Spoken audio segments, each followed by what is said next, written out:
Finance Minister Nirmala Sitharaman today presented her sixth straight budget.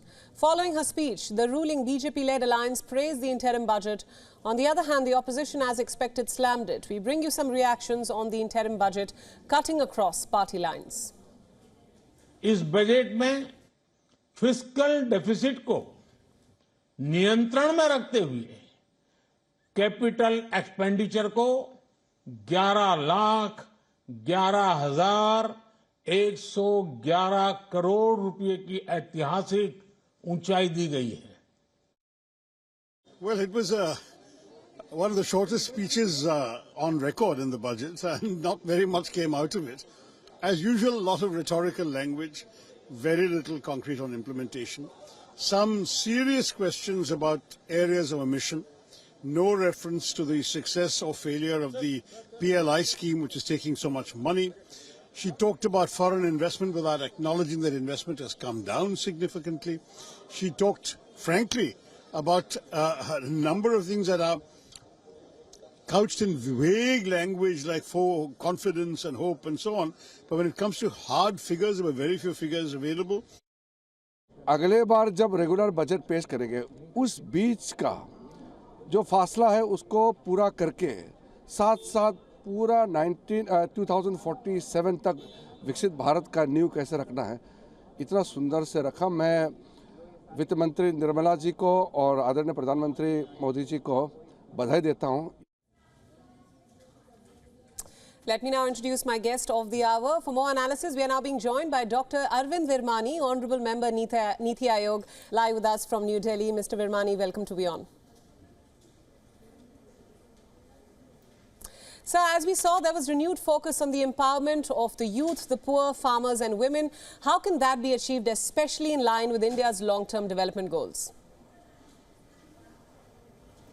Well, let me, give a very summary, a small summary for your international audience, because, the Prime Minister often uses the word, and which Finance Minister repeated, Sabka Saath, Sabka Vikas, Sabka Vishwas, Sabka Prayas. Now, from an economist perspective, this is what I would call the goal of sustained, fast, inclusive growth and development. There are really three parts to it. I'll very quickly go over them and then we can go into the details. So the first part is the sustained growth. The government is very clear. The issue of reforms was mentioned many times in the FS budget. She gave examples about the reforms which have happened and gave an assurance which the PM has also been talking, both national and international audience, of continuing reforms. So creating the environment for investment, growth, GDP growth, economic growth and employment. So that is the first part of it, which also has things like infrastructure, public goods infrastructure, technology, etc. The second part is is the emphasis on empowerment. As the Finance Minister said, the approach is kind of shifting from entitlement approach to empowerment. So the idea is to give every section, whichever geography, every community, every person in India or every group in India, the capabilities for bettering themselves. So give them the leg up, after that is up to them. And she gave examples, and this showed that this will continue into future. And finally, I just mentioned, and then we can go into detail, a holistic but pragmatic approach to complicated issues like environment, climate change, etc. And here the whole issue of green economy comes in which was also mentioned in the Finance Minister's speech. Right. So what do you think about the budget's focus on sectors like education and agriculture in particular? As we saw in the speech, skill development of the youth was a major focus. Right. So that is the second part which comes under the empowerment issue. So clearly women and youth have been singled out besides the usual. We have been talking about the poor and farmers for 50 years, 75 years. But I think the somewhat newer focus is on women and youth.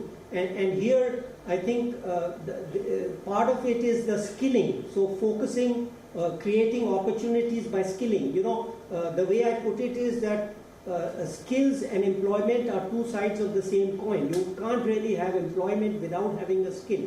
So this focus on empowerment, giving them skills, giving them the opportunity, both women and youth, and from again a holistic perspective, having skills, connecting them to markets, having women-led growth, etc. And again, the Finance Minister gave some examples of the past and assured that this approach would continue into the future.